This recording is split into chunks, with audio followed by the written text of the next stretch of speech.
Please do like, comment, share, subscribe and thanks for watching. आप लोगों से request है कि इस चैनल को सब्सक्राइब भी कर दीजिए जब जो लोग भी इसको सुनते हैं, ताकि इससे मुझे मोटिवेशन मिले। ये अब हम जो है फॉरेक्स रिजर्व के बारे में बात कर ले। जो भारत का फॉरेक्स रिजर्व है, कितना हमारे पास डॉलर पड़ा हुआ है। भारत का विदेशी मुद्रा भंडार बीते हफ्ते में फिर से बढ़ गया है। 27 जनवरी 2023 को ख़त्म हफ्ते के दौरान भारत का विदेशी मुद्रा भंडार 3.03 अरब डॉलर बढ़कर 576.76 बिलियन डॉलर के स्तर पर आ गया है। ये जानकारी भारतीय रिजर्व बैंक की तरफ से जारी की गई है। जिस देश के पास मजबूत विदेशी मुद्रा भंडार होता है, उस देश की आर्थिक स्थिति भी अच्छी मानी जाती है। इससे इसलिए होता है कि अगर दुनिया में कोई दिक्कत आ जाए तो देश अपनी ज़रूरत का सामान कई माह तक आसानी से मंगा सकता है। इसलिए दुनिया के बहुत से देश अपने विदेशी मुद्रा भंडार को काफ़ी मजबूत बनाकर रखते हैं। विदेशी मुद्रा भंडार में निर्यात के अलावा विदेशी निवेश से डॉलर या अन्य विदेशी मुद्रा आती है। इसके अलावा लोग जो विदेश में काम करते हैं, उनकी तरफ से भी भेजी गई विदेशी मुद्रा भी बड़ा स्रोत होती है। भारत का विदेशी मुद्रा भंडार लगातार तीसरे हफ्ते बढ़ा है। विदेशी मुद्रा भंडार 27 जनवरी के ख़त्म हफ्ते के दौरान 6 महीने के उच्चतम स्तर 576.76 अरब डॉलर पर आ गया। आरबीआई की तरफ से जारी आंकड़ों के अनुसार इससे पहले 20 जनवरी को ख़त्म हफ्ते के दौरान विदेशी मुद्रा भंडार 1.727 अरब डॉलर बढ़ा था और 573.727 अरब डॉलर के स्तर पर आ गया था। अब हम जानते हैं कि इस समय जो है वर्ल्ड में कौन सी देश के पास कितना विदेशी मुद्रा भंडार है। चीन जो है इस समय 3.30 ट्रिलियन डॉलर का विदेशी मुद्रा भंडार है चीन के पास। जापान के पास 1.22 ट्रिलियन डॉलर है। स्विट्ज़रलैंड जो है वो 885.057 बिलियन डॉलर पे है। रूस का जो है 597.700 बिलियन डॉलर और भारत का 576.761 बिलियन डॉलर पर है। अब हम इस रूप से भी देख सकते हैं कि भारत की अर्थव्यवस्था काफ़ी मजबूत है। और हमने भी कुछ समय पहले ही जाना था कि भारत ने 2 लाख किलोग्राम गोल्ड जो है यूएई से डिस्काउंटेड प्राइस पे ख़रीदा है। अब जैसे ये जो गोल्ड वगैरह से क्या होता है कि हमारी जो करेंसी है वो उतनी स्टेबल हो जाती है। उसमें जो है एकदम से जो है अगर कहीं रिसेशन वगैरह की बात आती है तो उसकी वजह से स्टेबलाइजेशन रहता है हमारी करेंसी में। और अभी हमने देखा कि जो अडानी जी के ऊपर जो ये हाइडेनबर्ग की जो रिपोर्ट आई है, उसकी वजह से जो शेयर मार्केट में उथल पुथल हुई है, उसका भी कुछ ज़्यादा फर्क नहीं पड़ा। क्योंकि जबकि उन्होंने एफपीओ वापस भी ले लिया था, जो 20,000 करोड़ का उनका जो एफपीओ निकाला था, उसके बाद अडानी जी ने वो वापस ले लिया। पर उससे कुछ ऐसा हमारी जो है अर्थव्यवस्था पे कोई फ़र्क नहीं पड़ा है।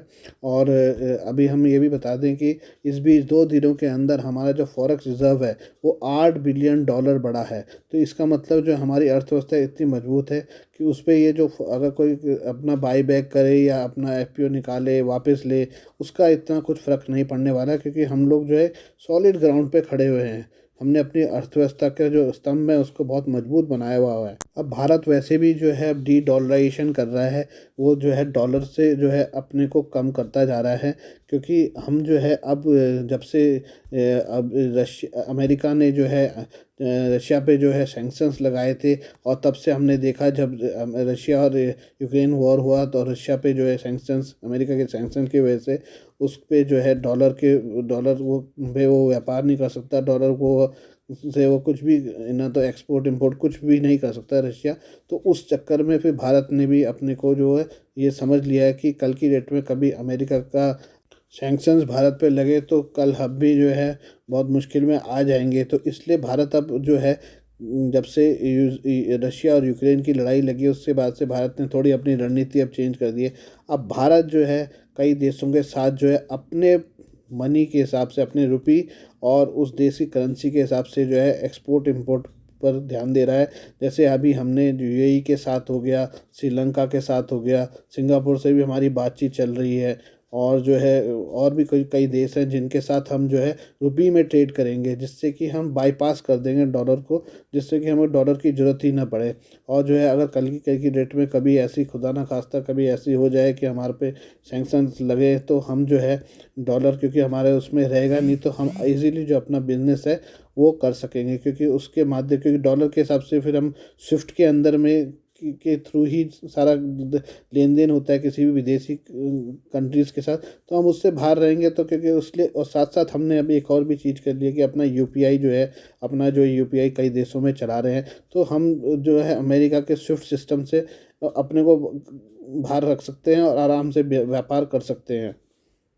अब चूंकि ये कहा जा रहा है कि आने वाले साल जो 2023 का है और 2024 जो स्टार्टिंग का है, उस बीच कई देश जो है रिसेशन में जा सकते हैं। तो उस बीच अगर हमारा फॉरेन एक्सचेंज रिजर्व जो है अगर अच्छी तरह से मेंटेन रहेगा, तो हम जो है जिस समय हमारे देश पे थोड़ा सा दिक्कत आएगी, तो हम उसका यूज़ कर सकते हैं, उसमें से थोड़ा सा डॉलर अपने उसमें से निकाल सकते हैं, पब्लिक में डाल सकते हैं, जिससे कि हमारे जो करेंसी का जो वैल्यू डिवैल्यूएशन है वो बच सके और हमारी करेंसी जो है वो डॉलर के मुकाबले एक स्थिर उस पे खड़ी रह सके। नहीं तो जैसे अभी हम देख रहे हैं पाकिस्तान में क्या हो रहा है कि पाकिस्तान का जो डॉलर है वो 300 की तरफ दौड़ रहा है।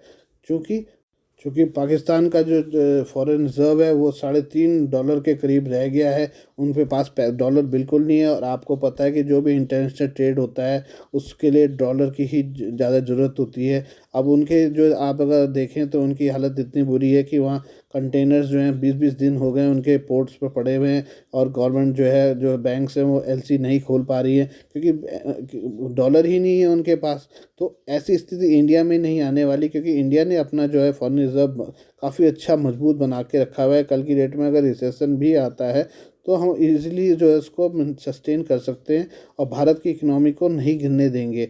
जबकि पाकिस्तान की स्थिति दिन पर दिन बहुत बुरी होती जा रही है।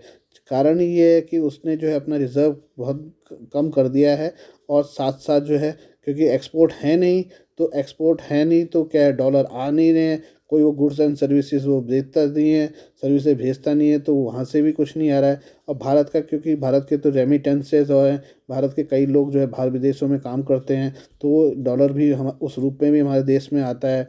और साथ साथ हमारी गुड्स एंड सर्विसेज के सेक्टर भी बहुत मजबूत है, हम भारत में की सर्विसेज कई देशों में देते हैं, तो हमारे को डॉलर उस तरह से भी मिलता है। साथ में हमारा एक्सपोर्ट भी काफ़ी अच्छा ठीक ठाक है।